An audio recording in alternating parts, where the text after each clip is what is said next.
So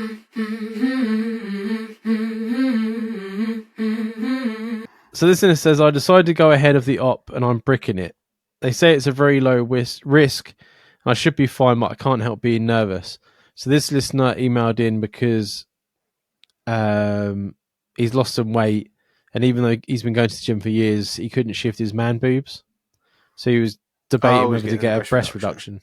Yeah. My parents are very old-fashioned and aren't on board with me at all about this, and they do not agree with cosmetic surgeries, but I'm not letting it hold me back. I don't want people from work to know about it because they would rip into me over it, but it will be a noticeable change. Do you think I should just own the decision to do it and go ahead of it? Oh, get ahead of it, sorry. Or just make excuses about it? What would you do in my situation? Just own up, man. Just own up, get ahead of it. Who gives a shit, man? No, like they don't really care. They're gonna take.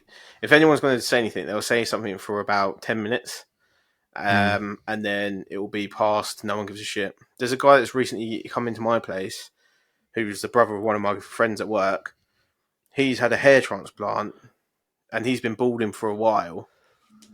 He's come in with a hair transplant, and obviously he can't take that amount of time off work, so he's come in and he's still got like the scabbing on the back of his head and like the scabbing around the front of his head.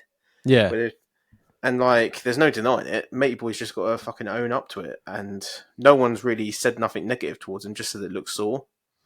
Did you see people are doing it with beards? Yeah, that's going to be what I'm going to do, Dan.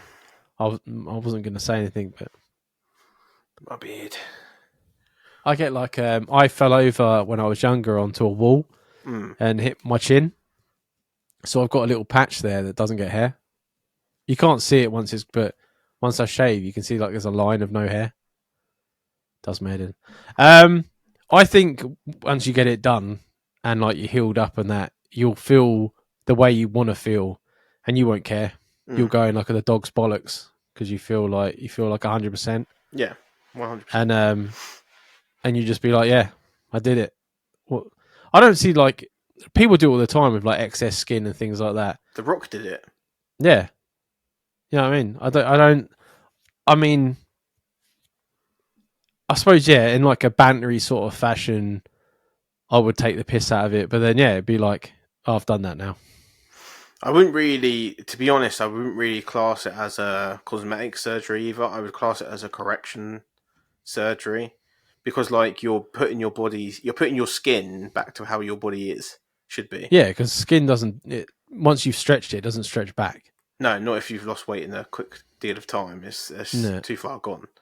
Like, I know once I get down to a weight that I want to be at, I'm probably going to be dealing with this issue myself, and I'm fully prepared to be going into surgery to get the skin removed. Do you know what I mean? It's just part and parcel. Jamie. Huh? I'll be there holding your hand. Hold my hand as I go into the surgery crying, Dan, because I'm a pussy hole. I'll be like, they're going to do it, they're going to kill me. I'll be like, don't kill my friend. Don't kill my friend. Causing the scene in the NHS. Tell you what, Google your doctor, because I fucking will be. I'll be Googling. Oh, yeah, I would too. Fucking hell, yeah. Yeah. Absolutely. Yeah, I think it's a legitimate worry, especially with like working around like men, things like that. But like I said, once you've got it done and you feel top notch, you'll go in with your head held high.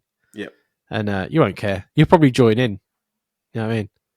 Yeah, exactly. And if they're going to be taking the piss out of you, then they're probably already taking the piss out of like your man boobs now. So whether they do it behind your back or not, it doesn't matter. Just go. You just got to go with it. Yeah. They I remember saying before, like there's a few guys at work that always call me fat.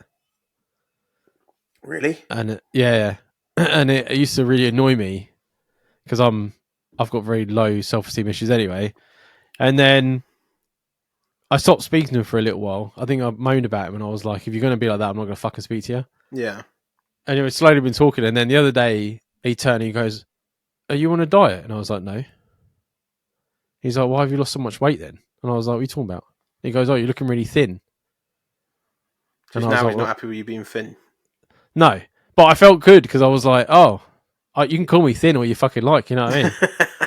but I was like, it just really caught me off sort of guard. Yeah, I mean, there's always like banter and stuff like that, but sometimes those people can be like serious. Yeah, it's because I stopped eating bread.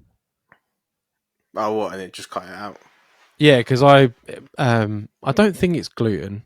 I've been listening to this guy, Gary something, and he was saying about white flour. People with like IBS and bloating and things like that. The worst things you can have is like white bread, white flour, white pasta, stuff like that. Yeah. So I cut bread out, and it's all the bloating is just what like because my cheeks would be like swollen and my belly would be fucking bloated, and now all that's gone. That's what I haven't lost any weight. I'm just not fucking full of gas. Yeah, well, yeah. I felt the big difference because obviously when I found out I had the wheat intolerance, I stopped eating like the everything that was wheat heavy, and the bloating was mad difference. Yeah, it's so Insane uncomfortable. difference. Like you don't realize how uncomfortable bloating is until you Yeah. get rid of it. So, Well, I do after I've been drinking beer again. It oh comes man, I straight don't back. know why you do that. I'm quite happy sticking with cider. I was tempted in Prague because it's fucking beer capital, isn't it? But nah, not worth it. I Man. think for me, what it is the being scared of getting too drunk in public that keeps me on beer because I know I can stay level on beer. Mm-hmm. Where I haven't found another alcohol really that I can stay level on. Because if I was on shorts, like if I was drinking vodka and coke or whatever, which is my normal go-to when I'm at home, I drink that so quickly that I'd be absolutely fucked because everyone's so Did you slow try the drinking gluten? beer. Did you try the gluten-free beer? Yes, I get the same effect. Next day, can't get. Well, you saw that effect when you came down that time. I couldn't stop going to the toilet, could I? But at the time, I didn't realise that's what it was. Oh, okay. Yeah, no, I stick with fucking cider, man. I'll But have the yeah, odd pint when I'm out. It doesn't affect me. But if I do a big session on it, fuck me.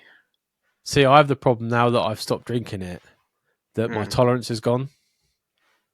That's Same when I dangerous stopped when you come down having. next week or in a Same couple of when weeks. no, not like that sort of tolerance. Like my body's tolerance to like intake it. So it's happened the same when like I stopped having cheese after a week of getting rid of all the cheese.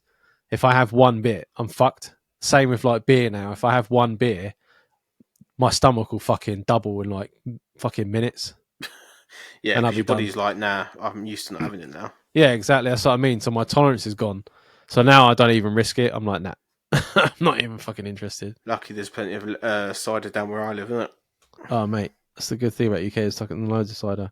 But good luck with your op. Let us know how it goes. No, it's gonna be easy. Yeah, I mean, surgery is scary. Of course, it is. No matter what you do, but you'll be in and out, and you'll be healed up, and you'll be good. Yeah. I mean, And you'll be happier for it. absolutely.